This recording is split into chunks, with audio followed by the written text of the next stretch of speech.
Good morning, everyone.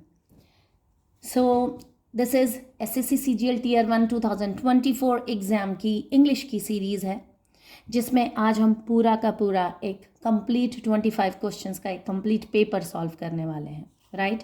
Previous year 2022 का ये paper है और इस पेपर में आए हुए सभी क्वेश्चंस हम सॉल्व करेंगे। तो इस पेपर को सॉल्व करते समय हम लोग डिफ़िकल्टी लेवल चेक करेंगे, वेटेज क्या है पेपर का, वन वर्ड सब्स्टिट्यूट के कितने क्वेश्चंस आते हैं, सिनोनिम कितने आते हैं, एंटोनिम कितने आते हैं, कॉम्प्रहेंशन वो 5 क्वेश्चंस आते हैं आपके लास्ट में, PQRS कितने आते हैं, ठीक है, किस तरह के क्वेश्चंस आएंगे, पैटर्न क्या होगा, everything I am gonna explain it. देखिए टीयर 1 जो है वो क्वालिफाइंग होता है, आपको क्वालिफाई करना होता है इसमें। टीयर 2 के मार्क्स जुड़ते हैं, उसी से आपको पोस्ट मिलती है, जो भी डिज़ायरेबल आपकी पोस्ट है वो पोस्ट आपको उसी से मिलेगी SSC CGL के एग्ज़ाम के थ्रू, ठीक है। So let's get started. First question, it says rearrange the parts of sentence in correct order. ठीक है, so ये करेक्ट ऑर्डर में आपको रीअरेंज करना है, पार्ट्स ऑफ सेंटेंस है in correct order. We have been आपके यहाँ पर सेंटेंस में दिया हुआ है, मतलब स्टार्ट तो यहाँ से हो रहा है, तो we have been able to identify certain patterns in the microbiomes and immune response that are clearly linked to the progression and severity of brain injury.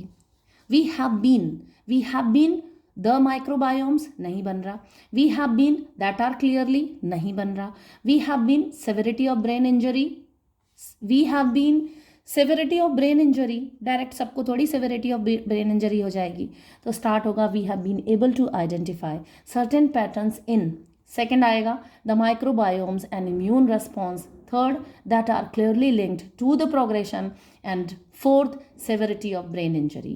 पूरा सीक्वेंस PQRS का ही आएगा और इसका राइट ऑप्शन है PQRS, ठीक है। Second question देखिए, parts of the following sentence have been underlined and given as option. Select the option that contains an error. ठीक है, ये कुछ पार्ट्स ऑफ द मतलब एक सेंटेंस है, फॉलोइंग सेंटेंस है, उसमें अंडरलाइन वर्ड है, राइट। ये जो ऑप्शंस हैं उनमें से आपको देखना है कि एरर कहाँ पर है। तो has Geeta any previous knowledge of work with junior colleagues, जो जूनियर कलीग्स हैं, तो has Geeta any previous knowledge of work, previous knowledge of work with junior colleagues, has Geeta any previous knowledge of work, ये जो of लिखा हुआ है, this is the problem actually, this one, ये जो ऑफ है यही है प्रॉब्लम। यहाँ पर ऑफ की जगह आना चाहिए था विद नॉलेज। यहाँ has Geeta any previous knowledge of work with junior, knowledge of work है ना, knowledge of work with junior colleagues, तो नॉलेज या तो वर्किंग विद आना चाहिए था यहाँ पर, right. Has Geeta any previous knowledge working with junior colleagues, right. So यहाँ जो आपका प्रॉब्लम आ रहा है वो यहाँ आ रहा है, इस वर्क में, ऑफ पे नहीं, वर्क में आ रहा है, तो आपका ऑप्शन होगा work, number 4। Has Geeta any previous knowledge of working with junior colleagues, work with नहीं आएगा यहाँ। Has Geeta, I have given right answer over here, has Geeta had, या हैज़ गीता हैड भी नहीं लगाई है तो हैज़ गीता भी आ जाएगा यहाँ पर। Has Geeta any previous experience working with junior colleagues, ये जो वर्क है इसकी जगह वर्किंग होना चाहिए था, और विद हैज़ एनी ये सब बिल्कुल ठीक है। वर्किंग जो है, हैज़ क्यों सही है, क्योंकि गीता सिंगुलर है, उसके साथ हैज़ आएगा। प्रीवियस नॉलेज अगर इंटरोगेटिव से स्टार्ट कर रहे हो तो एनी आ सकता है, बिल्कुल कहीं दिक्कत नहीं है। विद, यहाँ पर विद सिर्फ एक जगह लिखा है कि वर्क विद, तो विद बिल्कुल ठीक है। विद जूनियर कॉलीग्स, यहाँ वर्क में ही प्रॉब्लम है, वर्क की जगह वर्किंग होगा। Has Geeta any previous experience working with junior colleagues, ठीक है। हैड भी नहीं, हैड आ भी सकता है, नहीं भी आ सकता है, ये जो हैड लिखा है ये हैड, ये बन भी सकता है, तब भी आंसर करेक्ट है। हैड नहीं लिखेंगे तब भी आपका प्रेजेंट परफेक्ट में सेंटेंस बन जाएगा, ठीक है। तो इस तरह के क्वेश्चंस आ जाएंगे ग्रामेटिकली एरर ढूंढने वाले। थर्ड क्वेश्चन है, select the incorrectly spelled word. Incorrectly spelled word देखिए, cemetery, accommodate, intruder, right. Cemetery, cemetery की स्पेलिंग बिल्कुल ठीक है,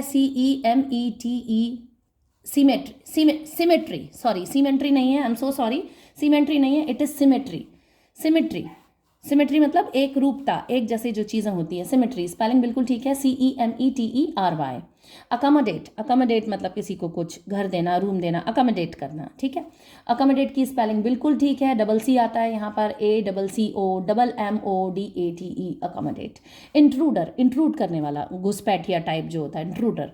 इंट्रूडर की स्पेलिंग बिल्कुल ठीक है, नेसेसरी। ये नेसेसरी जो है इसकी स्पेलिंग गलत लिखी हुई है। नेसेसरी की स्पेलिंग, नेसेसरी की सही स्पेलिंग क्या होगी, NECESSARY, NECESSARY। एक्चुअली ये necessary NECESSARY, I am so sorry, here should be E, right, here should be E, then this necessary, this kind of spelling was there, so necessary की spelling गलत लिखी हुई है, SSARY आएगा, necessary, right। और necessary का मतलब क्या होता है, needed to be done या achieved या present, जो essential है, ज़रूरत है। they granted the necessary planning permission, the necessary planning permission। ये necessary नहीं होता, ई देख के आप necessary pronunciation नहीं है, जो pronunciation होगा वो होगा necessary, ठीक है, SSARY, okay. Next question, select the most appropriate option to fill in the blank. सबसे जो अप्रोप्रिएट ऑप्शन है वो आपको भरना है ब्लैंक में। The monster trucks have very dash engines. The monster trucks have very dash engines.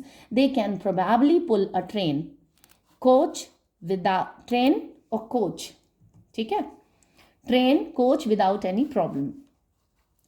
जो monster trucks होते हैं, जो बड़े बड़े ट्रक्स होते हैं, दे हैव वेरी कैसे engines, so that they can probably, शायद वो ट्रेन कोच को भी खींच पाएँ। तो बहुत डोमिनेंट इंजन्स होने चाहिए। डोमिनेंट बिल्कुल नहीं। फोर्सफुल कैन बी, लेकिन फोर्सफुल इंजन्स नहीं, फोर्सफुल जो इंजन्स है ना उनके लिए फोर्सफुल नहीं वर्ड आएगा। Impressive, impressive engines no. Appropriate जो वर्ड आ रहा है वो है पावरफुल, बहुत पावरफुल इंजन्स होने चाहिए, राइट।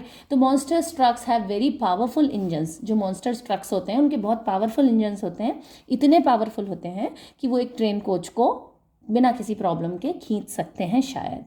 डोमिनेंट का मतलब होता है हैविंग कंट्रोल, अथॉरिटी, है ना, और इन्फ्लुएंस ओवर अदर्स, दूसरे को डोमिनेट करना, कंट्रोल रखना दूसरे के ऊपर, प्रिवेलिंग और मोस्ट इम्पॉर्टेंट, ठीक है। फोर्सफुल मतलब करेक्टराइज बाय स्ट्रेंथ और पावर, कंपेलिंग और पावरफुल इन फैक्ट। यहाँ पर जो फोर्सफुल है, अगर ये पावरफुल नहीं होता, ऑप्शन में ही नहीं होता पावरफुल, इसकी जगह माइल्ड हो जाता या कुछ एकदम ही अपोजिट वर्ड आ जाता, then we can go for forceful. यहाँ पर हमें सबसे ज़्यादा अप्रोप्रिएट वर्ड देखना है, ये है इसका डिफ़िकल्टी लेवल। आप एकदम से फोर्सफुल देखें कि नहीं ये भी तो बन सकता है, बन सकता नहीं, चारों ऑप्शन को आपको देखना है, उसके बाद आप ये डिसीजन लें कि आपका मोस्ट अप्रोप्रिएट ऑप्शन क्या होगा।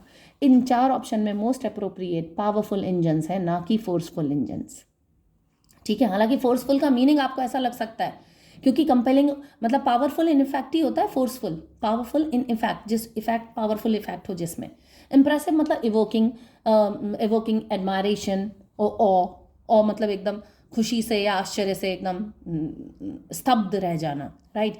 Having the ability to make a strong positive impact और create a lasting impression, that is impressive. तो यहाँ पर आंसर आएगा आपका पावरफुल इंजन्स, ठीक है। Next question says select the sentence that contains no spelling error. आपको ऐसा सेंटेंस सिलेक्ट करना है जिसमें कोई स्पेलिंग का एरर नहीं हो। अच्छा देखिए, इस तरह के क्वेश्चंस दो तरह से आ सकते हैं, नो स्पेलिंग एरर या जिसमें स्पेलिंग एरर हो। तो वो आपको ध्यान रखना है कि वो स्पेलिंग एरर न वाले में पूछ रहा है या होने वाले में पूछ रहा है, ठीक है। अब इसके चारों ऑप्शन देखिए। ओ गवर्नमेंट, और की स्पेलिंग सही है, गवर्नमेंट की स्पेलिंग सही है, हैज सही है, लॉन्च्ड सही है, राइट। और रिलेटिवली TIVELY, रिलेटिवली सही है, ओके। एक्सटेंसिव सही है, सेट ऑफ सही स्पेलिंग है, रिफॉर्म्स फॉर बिल्कुल सही स्पेलिंग है, एबओरिजिन्स, यही है प्रॉब्लम। एबओरिजिन्स की स्पेलिंग में है गड़बड़, ठीक है। एबओरिजिन्स, एबओरिजिन्स की जो राइट स्पेलिंग होती है वो है ABORIGINES। ABOR लिखा है यहाँ, RI नहीं है, यही है एबओरिजिन्स। अच्छा देखिए, SSC CGL Tier 1 वाले जो क्वेश्चंस आएंगे, ऐसे क्वेश्चन जिस सेंटेंस में ढूंढने हैं, उसमें एक ही वर्ड में पूछेगा वो आपसे एरर, तो आपको टाइम वेस्ट नहीं करना है। एबओरिजिन सारे सेंटेंस में एबओरिजिन ही पूछेगा वो। इसमें एबओरिजिन की स्पेलिंग RI नहीं लिखी, गलत है। इसमें ABORIGINES ये स्पेलिंग सही है सेकंड ऑप्शन की, see, this is the right spelling. Okay, ये राइट स्पेलिंग है। ये जो एबओरिजिन्स की स्पेलिंग है वो राइट स्पेलिंग है। थर्ड में देखिए ABOREGY, गलत स्पेलिंग है। फोर्थ में ABORIGY, एकदम रॉन्ग स्पेलिंग है। तो आपका ऑप्शन बी राइट है। इसमें टाइम वेस्ट नहीं करना है कि हर वर्ड की स्पेलिंग, एक सेंटेंस में आपने देख लिया, अगर एक वर्ड में स्पेलिंग गलत है तो फिर सारे सेंटेंस में उसी वर्ड की स्पेलिंग पूछ रहा है वो, ठीक है। एबोरिजिन्स होते कौन है? Aborigines refers to the original inhabitants और indigenous people of a particular region और country. The term is often used to describe the earliest known human inhabitant of a specific geographical area. जैसे जैसे कि जो American continent है, खासतौर से north America continent वाला जो हिस्सा है, जहाँ आज USA और हम कनाडा देखते हैं और मैक्सिको देखते हैं, वहाँ पर एबोरिजिन्स थे, वहाँ के जो नेटिव पीपल थे वो लोग थे। ऑस्ट्रेलिया में हम लोग देखते हैं, बाद में जाके यूरोपियन सेटल डाउन हो गए वहाँ हम देखते हैं। न्यूजीलैंड में हम लोग देखते हैं एबोरिजिन्स थे वहाँ। नई नई जगहें जो खोजी गई, जो बाद में यूरोपियंस ने जिनको डिस्कवर किया जिन जगहों को, तो वहाँ पर एबोरिजिन्स पीपल थे, नेटिव पीपल्स थे, या ट्राइबल पीपल आप कह सकते हो, इंडिजीनस पीपल आप कह सकते हो, ठीक है। जो वहाँ के पुराने लोग रहने वाले थे वो एबोरिजिन्स होते हैं, right. Next question, select the most appropriate option to fill in the blank. अब आपको वापस अप्रोप्रिएट ऑप्शन भरना है। The contingent managed to dash successfully. The contingent manage to park the deal successfully, या क्लोज द डील सक्सेसफुली, या heal the deal successfully, या catch the deal successfully. Close the deal, deal close करो, बहुत common word है। कहते हैं ना, कोई प्रॉपर्टी का काम है आपको, डील क्लोज करो, चलो ठीक है, इतने में डील क्लोज करते हैं। तो ये क्लोज द डील जो एक कॉमन बिजनेस एक्सप्रेशन है, close the deal. Park the deal, deal को पार्क नहीं करते या हील नहीं करते। हील मतलब किसी चीज़ में किसी चीज़ को ठीक करना, ऐसा नहीं होता। कैच द डील भी नहीं होता, वहाँ पर वर्ड आता है close the deal. So closing the deal is a common business expression that means successfully finalizing or completing a business. ठीक है, एक बिजनेस ट्रांजैक्शन का कंप्लीट करना क्लोज द डील बोलते हैं उसे। नेक्स्ट, अच्छा जितने भी एस्पिरेंट हैं SSC CGL के, प्लीज़ चैनल को सब्सक्राइब कर लीजिए और वीडियो को लाइक कीजिए, शेयर कीजिए, सो दैट सारे एस्पिरेंट्स तक पहुँचे और उनके लिए फ्रूटफुल रहे, उनके लिए ये हेल्पफुल रहे वीडियो। बहुत सारे प्रैक्टिस सेशन हैं यहाँ पर, मॉक टेस्ट की हम लोग प्रैक्टिस करेंगे, सारे इंग्लिश के जितने भी एस्पेक्ट्स हैं सारे एस्पेक्ट्स हम लोग देखेंगे, बात करेंगे। तो प्लीज़ चैनल को सब्सक्राइब कर लीजिए और वीडियो को शेयर कीजिए और लाइक कीजिए। मोर ओवर टेलीग्राम चैनल से जुड़ जाइए, इसी वीडियो के डिस्क्रिप्शन बॉक्स में आपको टेलीग्राम चैनल का लिंक मिल जाएगा, सो दैट ये जितना भी एक्सप्लेनेशन है सब PDF फॉर्म में आपको वहाँ मिल जाएगा, ताकि आपके पास में हार्ड कॉपी सॉफ्ट कॉपी दोनों का ये मटेरियल रहे। This is completely free of cost, कोई कॉस्ट नहीं है इसका, ठीक है। ये सिर्फ आपके हेल्प के लिए है। तो टेलीग्राम चैनल से जुड़ जाइए और चैनल को प्लीज़ ज़रूर सब्सक्राइब कर लीजिए, right. So moving to the next question, this is question number 7। Select the most appropriate synonym of the bracketed word to fill in the blank. एक सेंटेंस है, उसमें आपको अप्रोप्रिएट सिनोनिम भरना है। मॉडर्न वर्ड दिया हुआ है, ठीक है, ये वर्ड दिया है ब्रैकेट में मॉडर्न, इसका सिनोनिम भरना है। For Rahul everything was a modern experience until he stepped on to the field. जो राहुल है उसके लिए सारी चीज़ें एकदम मॉडर्न थी, मतलब फ्लैशी थी, ग्लोबल थी, एशियाटिक थी, नहीं, न्यू थी। मॉडर्न का सिनोनिम होता है न्यू, लेकिन इन तीनों वर्ड्स के मीनिंग भी हम लोग देखेंगे। फ्लैशी मतलब अट्रैक्टिंग, या attracting attention by being showy, मतलब बहुत शोबाजी करना, दिखावटी चीज़ें है ना, ब्राइट या ब्राइट चीज़ें, बोल्ड, ये एक्स्ट्रावेगेंट अपीरियंस, इस तरह की चीज़ों को फ्लैशी बोलते हैं। ठीक है। ग्लोबल मतलब होता है रिलेटिंग टू और एनकम्पसिंग द एंटायर वर्ल्ड, है ना, पूरे वर्ल्ड से रिलेटेड जो चीज़। एशियाटिक मतलब एशिया से रिलेटेड, जो एशिया कॉन्टिनेंट है जिसमें हमारा भारत देश आता है ना, उससे रिलेटेड कोई चीज़। तो न्यू थी, मॉडर्न का सिनोनिम होता है new. Next question, the following sentence has been split into 4 segments. Identify the segment that contains a grammatical error. 4 segment में बांट दिया है ये। रेहान एंड रोनित आर, फिर good friends and it don't matter to them, and then as to who is wealthier. ठीक है। सो अब आपको इसमें से ग्रामेटिकल एरर ढूंढना है। रेहान एंड रोनित आर बिल्कुल सही है, क्योंकि जो सब्जेक्ट है वो प्लूरल है, उसमें आर लगा हुआ है, तो इसको एलिमिनेट कर दीजिए, इसमें एरर नहीं है। Good friends and, good friends थे, दोनों अच्छे दोस्त थे, गुड फ्रेंड्स, क्योंकि 2 की बात हो रही है इसलिए गुड फ्रेंड्स हैं, कोई एरर नहीं है। It don't matter to them, it के साथ डोंट लिखा है, यही है एरर। इट के साथ में डोंट नहीं आएगा क्योंकि इट है सिंगुलर, और सिंगुलर के साथ में डोंट नहीं आता, सिंगुलर के साथ में आता है डजंट। सिंगुलर है ना, तो डज आएगा। प्रेजेंट इंडेफिनिट का सेंटेंस है, सिंगुलर सब्जेक्ट के साथ में डज आता है, ना कि डोंट, यही है प्रॉब्लम। इट डोंट की जगह आएगा इट डजंट। क्लियर? सो यहाँ पर यही प्रॉब्लम है, और ये ऑप्शन 2 में दिया हुआ है आपको, यही आपका right option. Second, next question, select the most appropriate synonym of the given word. Synonym ढूंढना है, सीधे सीधे वर्ड दिया है, कोई सेंटेंस नहीं है यहाँ। मोरल का क्या होता है, आपके क्या मोरल्स हैं, एथिक्स क्या है ना, तो मोरल्स का एथिकल होगा, एथिकल। सिनोनिम क्या है, एथिकल। और ऑनरेबल, गोल्डीनेस, सिम्फनी, इनके भी हमें मीनिंग सबके देखने हैं। Ethical means adhering to the principles of morality and fairness, confronting to accepted standard of conduct, मतलब ये मेरे एथिकल है भाई, मेरे तो बिल्कुल ये नियम कानून कायदे हैं, मैं इनसे अलग हटके, जैसे राजा हरिश्चंद्र हमेशा सत्य बोलते थे, तो वो उनके एथिक्स थे, वो उनका बिल्कुल एथिकल बिहेवियर था। ठीक है। ऑनरेबल मतलब worthy of respect and admiration, honourable जिसका रिस्पेक्ट किया जाए, ऑनरेबल चेयरमैन, है ना, ऑनरेबल बोलते हैं ना, having a high moral character and integrity, honourable prime minister, तो ऑनरेबल सम्मानीय।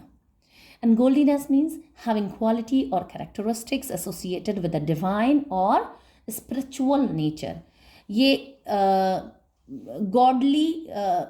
गॉडलीनेस है ना, गॉडलीनेस मतलब गॉडलीनेस, गॉड के समान कोई इतना बड़ा करेक्टर जो भगवान स्पिरिचुअल या डिविनिटी से रिलेटेड हो, है ना, godliness. Symphony means originally referring to a musical composition for a full orchestra. ठीक है। सिम्फनी मतलब एकदम सुनने में जो अच्छा हो, ओरिजिनली रेफरिंग म्यूजिकली, लेकिन सिम्फनी को हम दूसरी तरह से भी देखते हैं।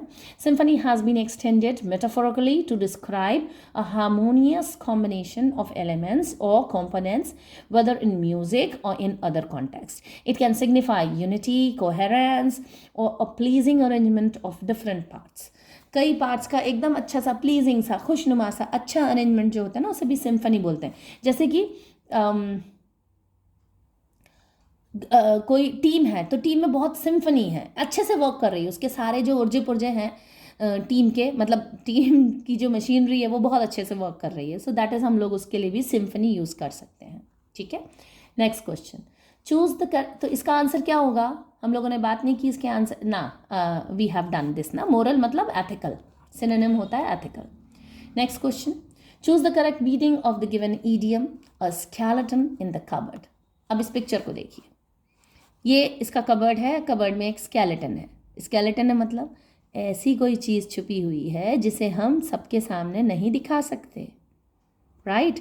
कुछ ऐसा ट्रुथ है, कुछ ऐसा सीक्रेट है जिसको, जो अगर सामने आ गया तो आप एम्बेरस हो जाएंगे, आप आपके लिए वो बेकार चीज़ हो जाएगी, आप शर्मिंदा हो जाएंगे। तो एक कबर्ड में एक स्केलेटन को छुपा देना, ये तो सीधे सीधे जो ईडियम है उसका मीनिंग ही आपको समझ में आ रहा है। Skeleton in the cupboard, cupboard में एक स्केलेटन होना, कौन रखता है अपने कबर्ड में स्केलेटन? नहीं रखते ना। तो इस ईडियम का क्या मतलब निकल सकता है? मतलब कुछ ऐसी चीज़ छुपा के रखना, आपकी लाइफ में कोई ऐसी चीज़ जो अगर सामने आ गई तो आप बड़े ही शर्मिंदा हो जाएंगे। कुछ भी हो सकता है वो। तो इसका मीनिंग देखिए, अ popular fact which is not hidden, जो छुपा हुआ नहीं है, गलत आंसर। छुपा के ही तो रखना है उसे कबर्ड में। A popular fact to be kept secret, एक पॉपुलर फैक्ट जो सीक्रेट रखा, जो टू बी केप्ट सीक्रेट, जिसको सीक्रेट रखा जाए, हो सकता है, देखते हैं। An embarrassing fact not to be kept secret, एक एम्बैरसिंग फैक्ट जिसको सीक्रेट नहीं रखना चाहिए, रखना चाहिए। An embarrassing fact to be kept secret, popular fact नहीं, पॉपुलर फैक्ट नहीं आएगा, एम्बैरसिंग फैक्ट आएगा। ऐसा शर्मिंदगी वाला, शर्मिंदगी से भरा हुआ कोई फैक्ट जिसको आप छुपा के रखते हो, उसके लिए ये ईडियम आता है, a skeleton in the cupboard. ठीक है, सो इसका राइट ऑप्शन, ये तो सीधे सीधे देखने से समझ में आ रहा है। कुछ ईडियम तो आपको ऐसे समझ में आ जाएंगे, सीधे से समझ आ जाएंगे, राइट। हिंदी में भी कई कहावतें ऐसी होती हैं जो सुनने से ही समझ में आ जाती हैं। जैसे नाच न जाने आंगन के टेढ़ा, तो समझ आता है ना, ऐसा कोई काम होगा कि जिसको नहीं आ रहा है समझ में कि इसका क्या मतलब। जो काम आपको आता नहीं है, आप कह रहे हो कि नहीं नहीं मुझे तो आता है, लेकिन बस वो प्रॉपर वे में अरेंज ही नहीं है, चीज़ें अरेंज नहीं है। ठीक है, नेक्स्ट क्वेश्चन देखिए, rearrange the parts of the sentence in correct order. ठीक है, सेंटेंस स्टार्ट हो रहा है, the rattle snake. Rattlesnake एक खतरनाक स्नेक होता है ना। तो रैटल स्नेक यहाँ से स्टार्ट हो रहा है, PQR ऐसा ही है। इट हैज़ स्पेशलाइज्ड जैकोब्सन, ये जैकोब्सन्स जो है, जैकोब्सन्स ये होता है, ये वाला जो पार्ट है ना, ये आप कर्सर देख सकते हैं, ये एक ऑर्गन होता है, इसका नाम ही जैकोब्सन जैकोब्सन्स ऑर्गन रखा है इसका नाम। So knows when to lie low because sense of smell to detect prey. अब देखिए, इट है the rattle snake, it has specialise, no. The rattle snake organs, यहाँ से भी स्टार्ट नहीं होगा। द रैटल स्नेक नोज, हाँ यहाँ से हो सकता है।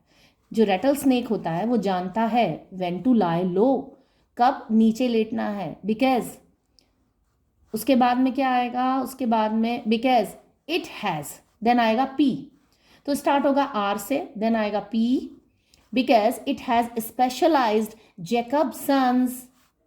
ठीक है, जैकबसन्स ऑर्गन।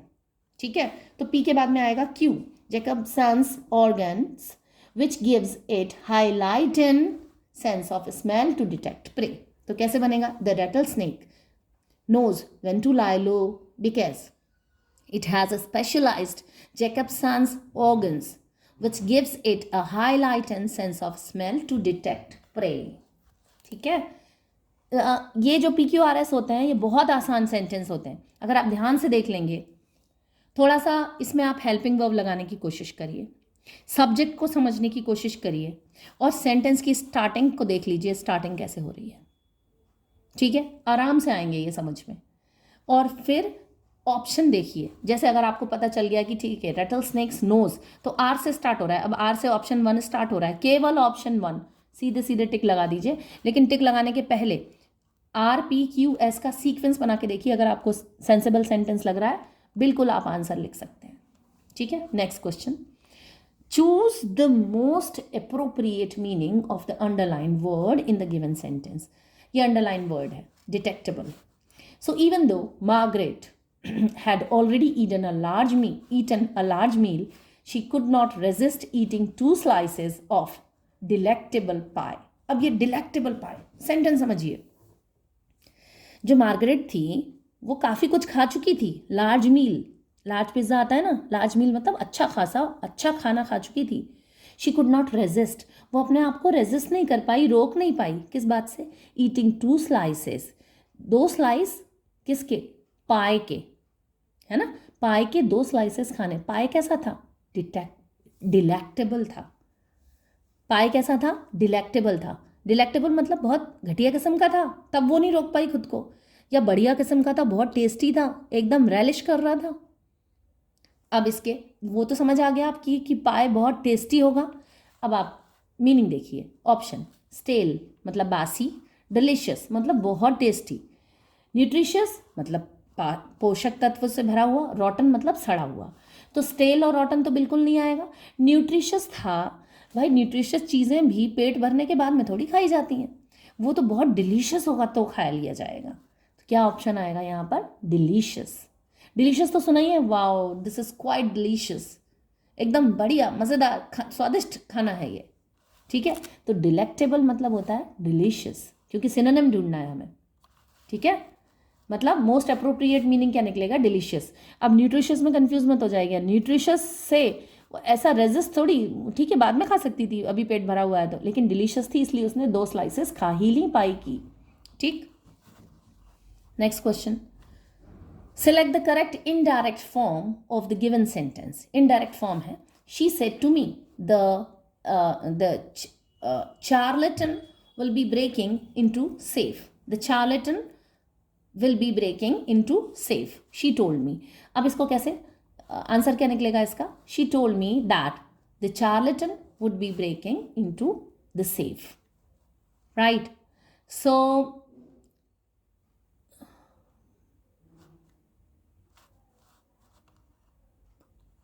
सेकेंड ऑप्शन आपका यहाँ पर है, she said to me that the charlatan will be breaking. अब यहाँ पर जो डायरेक्ट इनडायरेक्ट नरेशन वाले जो आते हैं, शी सेड टू मी, ये होता है रिपोर्टिंग वर्ब, ये पास्ट टेंस में है, सेड टू लिखा हुआ है ना, सेड टू लिखा हुआ है इसलिए इट मीन्स ये पास्ट टेंस में है।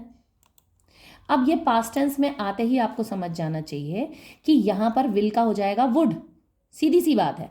तो सबसे पहले ऑप्शन में विल का वुड वाला देखिए, यहाँ पे ये वुड है तो फर्स्ट ऑप्शन अपन देख सकते हैं। ये विल है, गलत है, कैन है, गलत है, और यहाँ इज है, गलत है। सीधी सीधी हेल्पिंग वर्ब से समझ में आ रहा है। She told me that the charlatan would be breaking into the safe. A person falsely claiming to have a special knowledge और skill, a self confessed con artist और दैट चार्लेटन।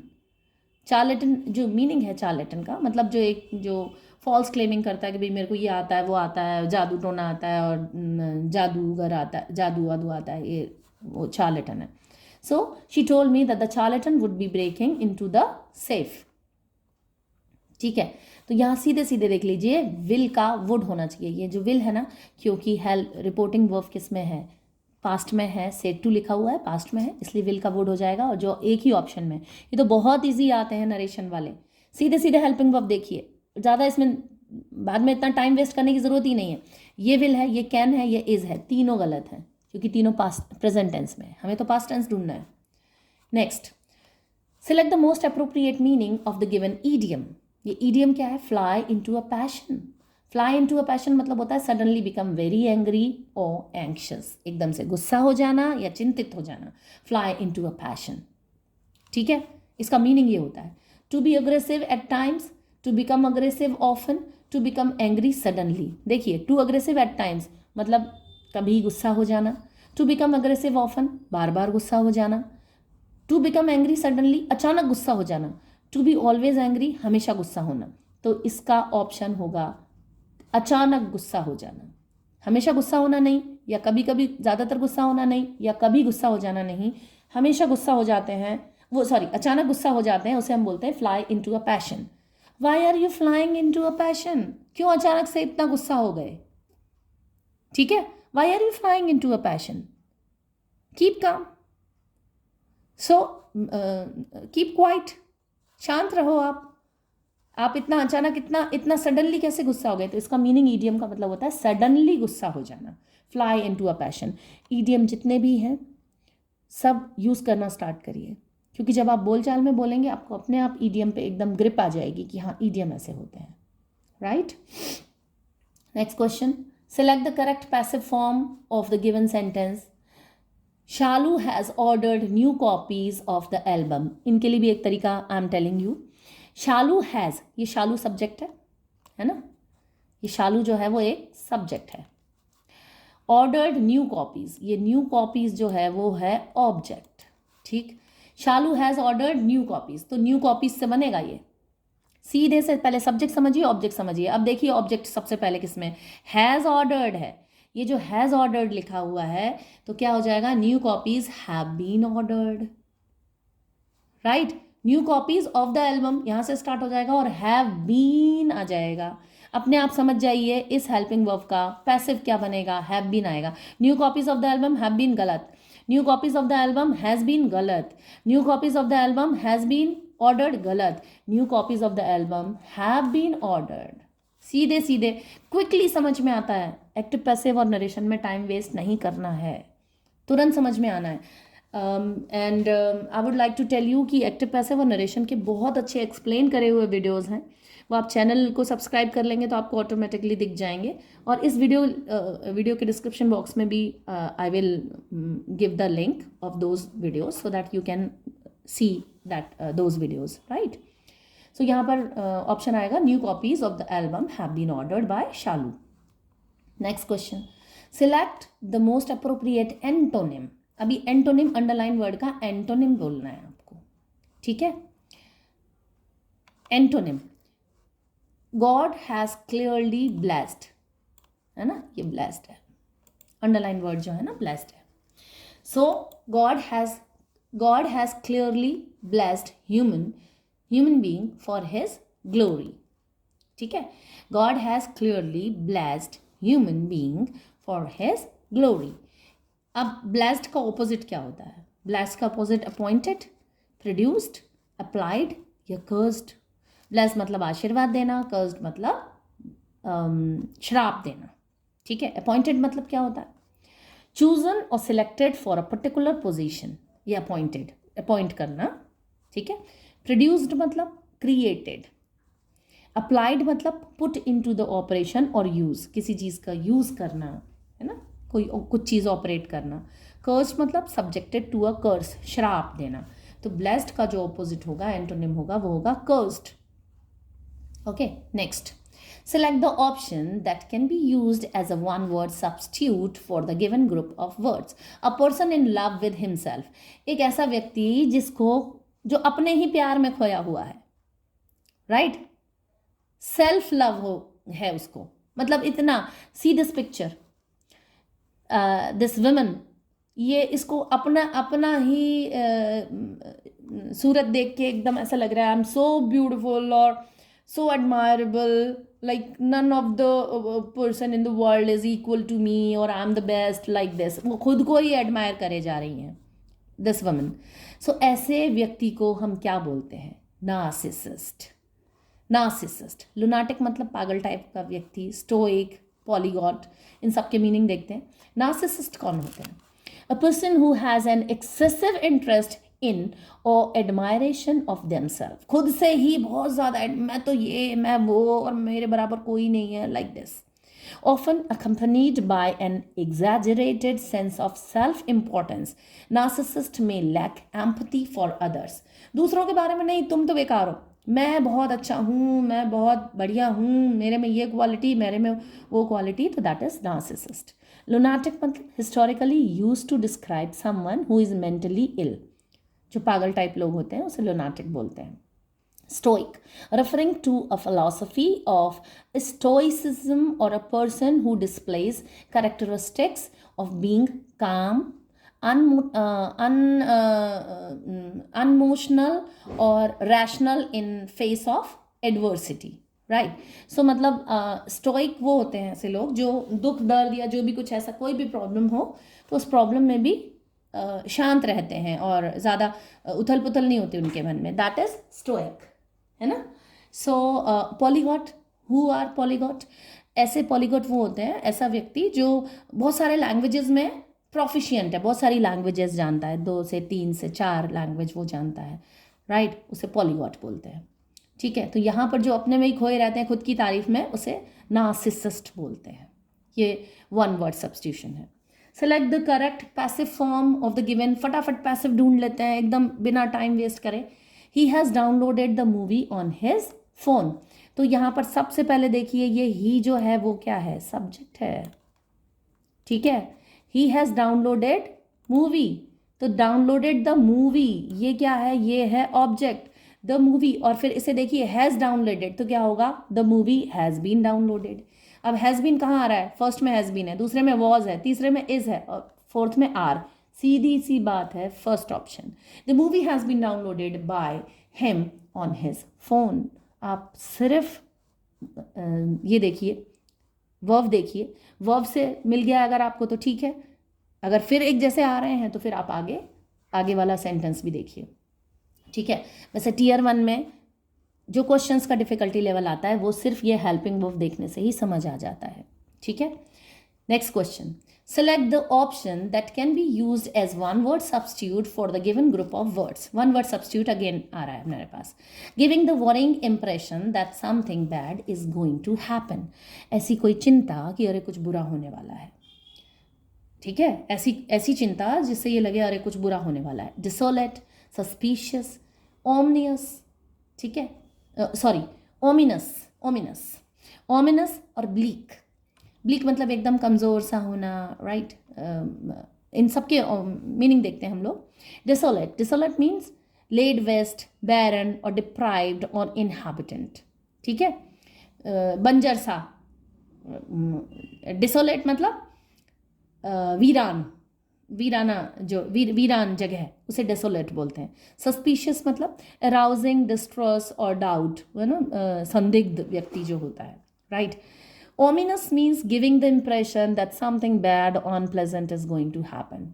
ओमिनस, ओमिनस, मुझे जगह बिल्कुल ठीक नहीं लग रही है, इस जगह में कुछ तो, ओमिनस मतलब कुछ तो खराब होने वाला है भाई, so that is ominous. Bleak, bleak means depressingly empty, bare or lacking vegetation, this is bleak, है ना।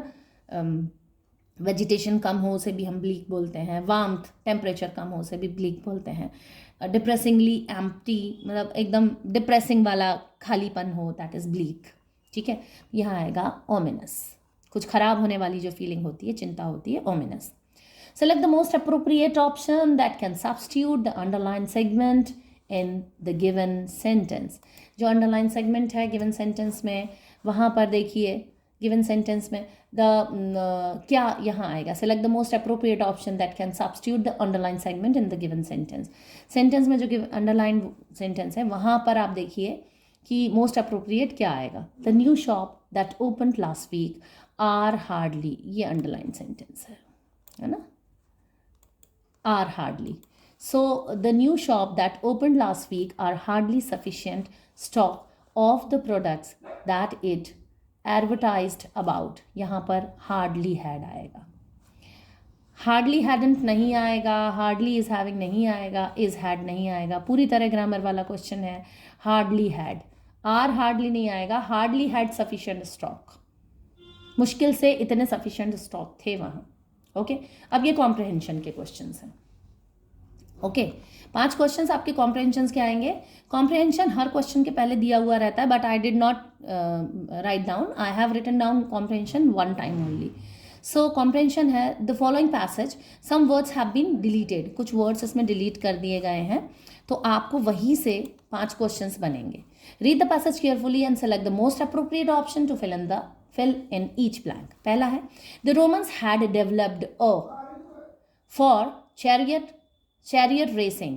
The dash of the game are so excited that sometimes it may dash into chaos, confusion and riots. The dash in which racing took place was called a circus.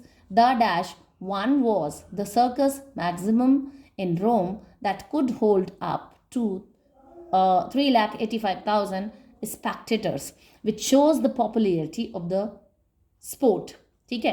अब first question, first blank में क्या आ रहा है, first blank, the Romans had developed a, taste या spoonful या drop या mouthful, developed a taste, Romans had developed a taste for chariot racing. ये है चैरियट रेसिंग होती थी, ये इनका चैरियट है, रथ है, उसकी रेसिंग होती थी रोमन्स की, तो टेस्ट डेवलप कर लिया था रोमन्स ने। Second question, select the most, इसमें सेकंड ब्लैंक देखिए, the dash of the game are so excited, तो द कैंपेनर्स या रिफॉर्मर्स या चैंपियंस या सपोर्टर्स? द सपोर्टर्स आएगा. The supporters of the game are so excited that sometimes it में, जो supporters थे ना गेम के, वो बहुत एक्साइटेड होते थे.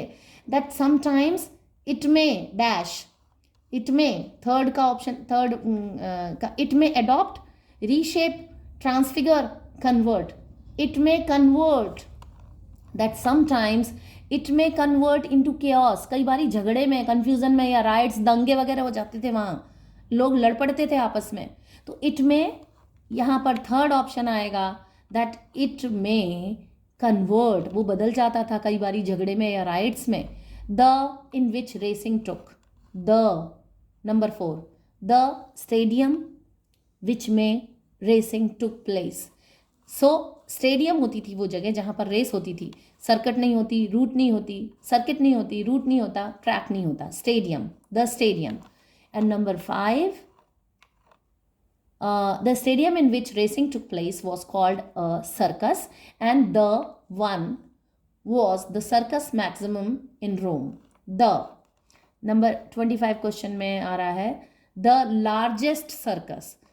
द लार्जेस्ट सर्कस, लार्जर नहीं आएगा, हाईएस्ट नहीं आएगा, क्योंकि हाइट की बात नहीं हो रही. लार्जेस्ट मतलब सबसे ज़्यादा लार्ज, लंबाई में जिस चीज़, ये जो सर्कस है उस सबसे ज़्यादा चक्कर आगे तक जो जाता था, वहाँ पर आएगा लार्जेस्ट. राइट.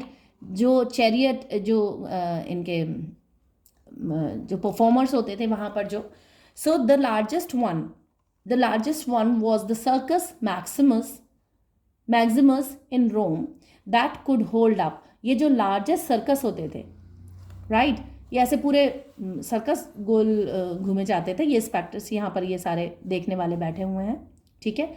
और जो इसमें जो लार्जेस्ट सर्कस था वो था 3,85,000. इतना बड़ा होता था जहाँ पर 3,85,000 स्पेक्टेटर्स, दर्शक होल्ड कर पाता था. इतना बड़ा सर्कस होता था वो, राइट. और उसमें ये चैरियट की रेसिंग होती थी. सो 5th ऑप्शन में आएगा आपका लार्जेस्ट, राइट. सो ये आपके पास में ऐसा पूरा पेपर आएगा, ऐसे क्वेश्चंस आएंगे.